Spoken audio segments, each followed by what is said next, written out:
ইসকনের সাবেক নেতা জনাব চিন্ময় কৃষ্ণ দাসকে আজ যখন চট্টগ্রামের আদালতে হাজির করা হয়, তাকে বের করার সময় ওখানে খুব বড় সংখ্যার হিন্দু সম্প্রদায়ের মানুষ সমবেত হয়েছিলেন। তাদের আবেগের জায়গা আছে, আমরা এটাকে শ্রদ্ধা করি। কিন্তু এরপর যে ঘটনাটা ঘটল, সেখানে একজন মুসলিম আইনজীবী হত্যাকাণ্ডের শিকার হয়েছেন, যাকে মারাত্মকভাবে জখম করে হত্যা করা হয়েছে। প্রাথমিকভাবে অভিযোগের তীর হিন্দু সম্প্রদায়ের মানুষের দিকে যাচ্ছে। আমরা এটাকে প্রাথমিকভাবে অভিযোগের কথা বলছি এবং এটা হওয়ার সম্ভাবনা খুব বেশি। মানে অন্তত ওই যে জমায়েত তৈরি হয়েছিল সেখান থেকে এই ঘটনা হয়েছে বলে ধারণা করা হচ্ছে। এটা যেমন আমাদের সামনে এসছে, আদালতে চত্বরের মসজিদ ভাঙা হয়েছে, এই ধরনের তথ্য কেউ প্রচার করার চেষ্টা করছেন। আমরা একটা জিনিস খুব স্পষ্টভাবে বুঝতে পারি, সেটা হচ্ছে বাংলাদেশের মধ্যে একটা অত্যন্ত অস্থিতিশীল অবস্থা তৈরি করতে চেষ্টা করা হচ্ছে। এবং বহুদিন আগে আমি একটা ভিডিও করে বলেছিলাম, এদেশে একটা হিন্দু মুসলিম দাঙ্গা তৈরির প্রেক্ষাপট বা প্লট তৈরির চেষ্টা হচ্ছে। সেটা এবার একটু ফাইনাল স্টেজে চলে এসেছে বলে আমরা ধারণা করতে পারি। এই দাঙ্গা যদি লেগে যায়, দাঙ্গা লাগবে না আমি এই বিশ্বাস রাখতে চাই, কিন্তু এই দাঙ্গা যদি লেগে যায়, লাভবান কি হবে? তার আগে বলি, ক্ষতিকার হবে। ক্ষতি হবে সরকারের, ক্ষতি হবে শেখ হাসিনার বিরুদ্ধে দল মত নির্বিশেষে যারা দাঁড়িয়েছিল। বিএনপি দাঁড়িয়েছিল, জামায়াত দাঁড়িয়েছিল, আরো অনেক ইসলামপন্থী দল দাঁড়িয়েছিল, সাধারণ মানুষ দাঁড়িয়েছিল, গণতন্ত্র মঞ্চের দলগুলো দাঁড়িয়েছিল, যারা দাঁড়িয়েছে, আমাদের ছাত্ররা দাঁড়িয়েছেন সামনে এসে। তাদের এখন সংগঠন তৈরি হয়েছে, তখন সংগঠন সেভাবে ছিল না। সবকিছু মিলে যদি আমরা একত্র করি, প্রত্যেকের ক্ষতি এবং সবচেয়ে জরুরি কথা, রাষ্ট্রের ক্ষতি। লাভ আওয়ামী লীগের, লাভ ভারতের। তারা এই দেশটাকে আবারও তাদের কলোনি বানিয়ে ইচ্ছে মতো শুষে শেষ করবে। 15 বছরের শুষে প্রায় শেষ করেছে। ফলে এই পরিস্থিতি তৈরি কে করছে আমরা বুঝতে পারি। যে মানুষগুলো ওখানে জমায়েত হয়েছিলেন, এখানে প্রচুর সাধারণ হিন্দু সম্প্রদায়ের মানুষ ছিলেন যারা আবেগের জায়গা থেকে গেছেন, কোনো সন্দেহ নেই। এর মধ্যেও কোনো সাধারণ হিন্দু মানুষ একজন মুসলিমকে হত্যা করেছেন, এটা আমি বিশ্বাস করতে প্রস্তুত নই। এখানে এজেন্ট ঢুকেছিল, বিভিন্ন রকম এজেন্ট এখানে কাজ করছে, তাদেরই কেউ কাজটা ঘটিয়েছেন। উদ্দেশ্যটা খুব স্পষ্ট, খুব ক্লিয়ার। সুতরাং আমরা যারা সংখ্যাগুরু আছি এই দেশে, আমাদের এখন খুবই সেন্সিবল আচরণ করতে হবে। আমাদের এই চক্রান্তকে নস্যাৎ করে দিতে হবে। আবার এই পক্ষেও আমি নিশ্চিত আছি, যারা এই হত্যাটা করেছে তাদের দিকের কিছু মানুষ সংখ্যাগুরুদের মধ্যেও আছে, মুসলিমদের মধ্যে আছে। তারাই উস্কানি দেবে গিয়ে হিন্দুদের বাড়িতে হামলা করো, হিন্দু মানুষের উপরে হামলা করো, মন্দিরে হামলা করো। ফর শিওর আমরা যদি চাই এটা ঠেকিয়ে দিতে, আমাদের সেন্সিবল আচরণ করতে হবে। খুব সোজাসাপটা কথা। আমরা যদি চাই শেখ হাসিনা আর ফিরে আসবে না এই দেশে ভারতের আধিপত্যবাদ আর থাকবে না, ভারত এই দেশকে একটা স্বাধীন সার্বভৌম দেশের মর্যাদা দিয়ে সম্পর্ক করবে, যদি চেয়ে থাকি, এই চক্রান্তটা রুখে দিতে হবে। খুব সোজাসাপটা কথা।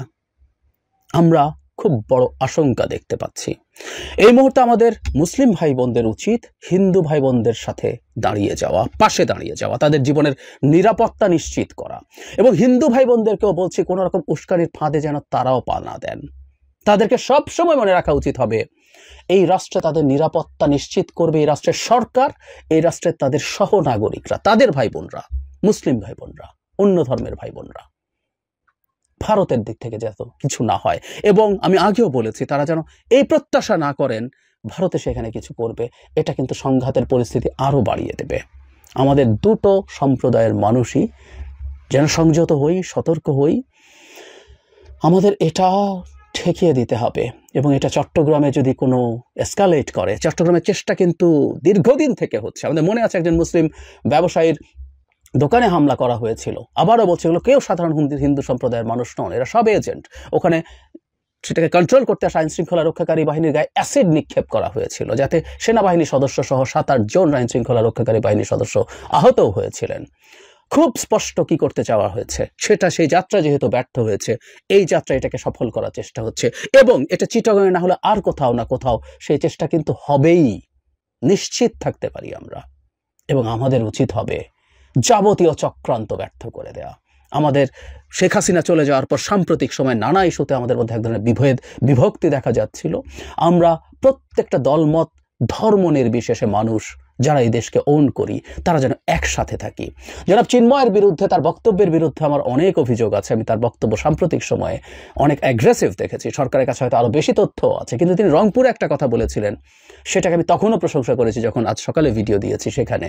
সেটা হচ্ছে এই দেশ আমাদের দেশ, এই দেশের ছেড়ে আমরা কোথাও যাব না। ইয়াস, হিন্দু সম্প্রদায় থেকে শুরু করে অন্যান্য যেসব এথনিক মাইনরিটিস আছেন, চাকমা, মারমা, সমতলে সাঁওতাল, গারো, ওরাও যারা যারা আছেন, 49 of them, হিন্দু সম্প্রদায় তো একটা বড় সংখ্যা আছে, ছোট সংখ্যা, কয়েকশো বা কয়েক হাজার মানুষও যে এথনিক গোষ্ঠীর আছে, ভাষিক যারা আছে, উর্দুভাষী যারা আছে, প্রত্যেকটা মানুষ তার পূর্ণ অধিকার নিয়ে এই দেশে থাকবেন। আমরা এমন একটা বাংলাদেশ দেখতে চাই, এবং আমরা ওটা নিশ্চিত করব। আমাদের এই মুহূর্তের সংকটের জায়গাগুলো আমরা যেন ধৈর্য নিয়ে, পরস্পরের প্রতি সহমর্মিতা নিয়ে কাটিয়ে দিতে পারি। এর মধ্যেই যাতে কেউ ধর্মের জিগির তুলে দাঙ্গা মারে অধর্ম, ইসলামেও কোনোভাবেই সেটা কেউ কখনো সমর্থন করে, কিন্তু করে। ওই যে আবারও বলছি, মুসলিমদের মধ্যেও তাদেরই এজেন্ট হয়তো আছে যারা দাঙ্গা বাঁধাতে চায়, নানা ফর্মে নানা চেহারায় এসে হাজির হয়। ইসকন থাকবে কি থাকবে না, ওকে কি করতে হবে না কি করতে হবে না, এই আলাপের সময় একদমই এখন না। শুধু হিন্দু ধর্ম শুধু না, ইসকনের ওপরে, ইসকনের প্রতিষ্ঠানের ওপরে যেন কোনো পাল্টা পদক্ষেপ নিয়ে আনা হয়। ইসকন মানে হিন্দু ধর্ম না, উই নো, কিন্তু এই জিনিসগুলো, এই উত্তেজনাগুলো এই মুহূর্তে যে কোনো মূল্যে আমাদেরকে পরিহার করতে হবে। আমরা খুব বড় বিপদের মুখে মুখে দাঁড়িয়ে আছি। আমি বিশ্বাস রাখতে চাই, আমি সত্যি বিশ্বাস রাখতে চাই, এই কিছুদিন আগে চট্টগ্রামে যেমন এরকম একটা চেষ্টা আমরা নস্যাৎ করেছি, আমরা এটাও পারবো। আমরা সবাই যেন ধৈর্য ধরি।